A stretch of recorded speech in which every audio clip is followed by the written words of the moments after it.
ഈശ്വരേറ്റവും സ്നേഹമുള്ളവരെ, ക്രോവേന്മാർ അല്ലെങ്കിൽ കെരൂബുകൾ ആരാണ്?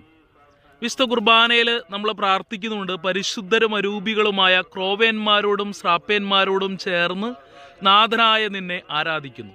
ഒരിക്കലെങ്കിലും ചിന്തിച്ചിട്ടുണ്ടോ നമ്മൾ നമ്മുടെ കൂടെ ആരാധിക്കുന്ന ക്രോവേന്മാർ ആരാണ് എന്ന്?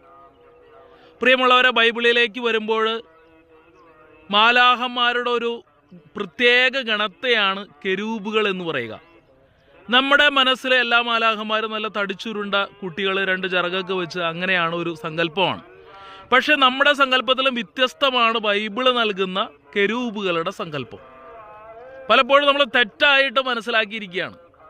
കെരൂബുകൾ പല ദർശനം നൽകാറുണ്ടെങ്കിലും ഏറ്റവും പ്രധാനപ്പെട്ട എസക്കിയേൽ പ്രവാചകൻ നൽകുന്ന ദർശനത്തിൽ ഇവ ചിറകുകളുള്ള സങ്കര വർഗം ജീവിയായിട്ടാണ് പ്രത്യക്ഷപ്പെടുക.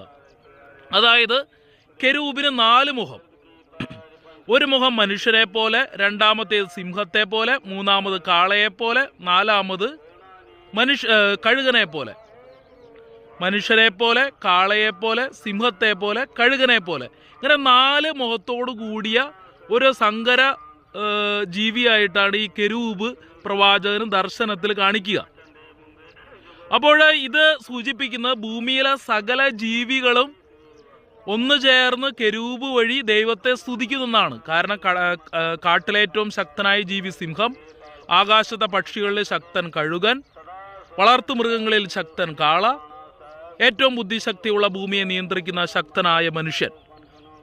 ഈ 4 മുഖങ്ങളോട് കൂടിയ, ചിറകുകളുള്ള, എല്ലാ വശത്തും കണ്ണുകളുള്ള ഒരു മാലാഹ വൃന്ദത്തെയാണ് കെരൂബുകൾ എന്ന് പറയുക. ഇനി ഈ കെരൂബുകളുടെ പ്രധാനപ്പെട്ട ജോലി എന്താണെന്ന് വെച്ച് കഴിഞ്ഞാൽ, ഒന്നാമത് ദൈവത്തെ സ്തുതിക്കുക എന്നാണ്. രണ്ടാമതായിട്ട് ദൈവത്തിന് സംരക്ഷണം നൽകുന്നവരാണ്. ഉൽപ്പത്തി പുസ്തകത്തിലെ ഏദൻ തോട്ടത്തിന് പാപികളായ മനുഷ്യർ അവിടെ പ്രവേശിക്കാതിരിക്കാൻ കെരൂബുകളെ കാവൽ നിർത്തി എന്ന് പറയുന്നു. മൂന്നാമതായിട്ട് ദൈവത്തെ വഹിക്കുന്നവരും ആസനം ആയിരിക്കുന്നതുമാണ് കെരൂബുകളിൽ. കെരൂബുകളുടെ മധ്യേ വസിക്കുന്ന ദൈവം എന്ന് പഴയ നിയമത്തിൽ 7 തവണ പറഞ്ഞിട്ടുണ്ട്. ദൈവം കെരൂബുകളുടെ മധ്യേ വസിക്കുന്നു എന്ന്. ദൈവത്തെ വഹിക്കുന്നതായിട്ട് എസക്കിയേലിന്റെ പുസ്തകം 1-ാം അധ്യായത്തിലൊക്കെ നമുക്ക് കാണാൻ പറ്റും. അതുപോലെ തന്നെ ദൈവ സാന്നിധ്യത്തിന്റെ പ്രതീകമായിട്ടുള്ള സമാഗമ കൂടാരത്തിലും പിന്നീട് ജെറൂസലേം ദേവാലയത്തിലും ഒത്തിരി സ്ഥലത്ത് ദേവാലയത്തിനകത്ത് മുഴുവൻ കെരൂബുകളെ കൊത്തിവച്ചിരുന്നു. മാത്രമല്ല ദൈവ സാന്നിധ്യത്തിന്റെ ഏറ്റവും പ്രധാനപ്പെട്ട സ്ഥലമായ അതിവിശുദ്ധ സ്ഥലത്തെ വാഗ്ദാന പേടകത്തിന് മുകളിൽ ദൈവസിംഹാസനം നിൽക്കുന്നിടത്ത് 2 കെരൂബുകളെ കൊത്തിവച്ചിരുന്നു. അപ്പോൾ ഇതൊക്കെയാണ് കെരൂബുകളെ കുറിച്ച് ബൈബിള് പറയുക. അപ്പോൾ ദൈവ സാന്നിധ്യത്തിന്റെ അടയാളമാണ് കെരൂബ്. കെരൂബുകൾക്ക് മധ്യേ ദൈവം വസിക്കുന്നു. ദൈവത്തിന്റെ സിംഹാസന കെരൂബുകൾക്ക് മുകളിലാണ്. ദൈവത്തെ വഹിക്കുന്നവരാണ് കെരൂബുകൾ. ദൈവത്തിന് കാവൽ നിൽക്കുന്നവരാണ് കെരൂബുകൾ. അങ്ങനെ ഭൂമിയിലെ സകല ജീവികളോടും കെരൂബുകളോട് ചേർന്ന് ദൈവത്തെ സ്തുതിക്കുന്നു.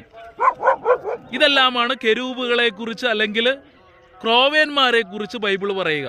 ഇപ്പോൾ നിങ്ങൾക്ക് മനസ്സിലായി എന്ന് കരുതുന്നു. അറിയാത്ത മറ്റുള്ളവരോടും പറയുക, ഷെയർ ചെയ്യുക. ദൈവം അനുഗ്രഹിക്കട്ടെ. ആമേൻ.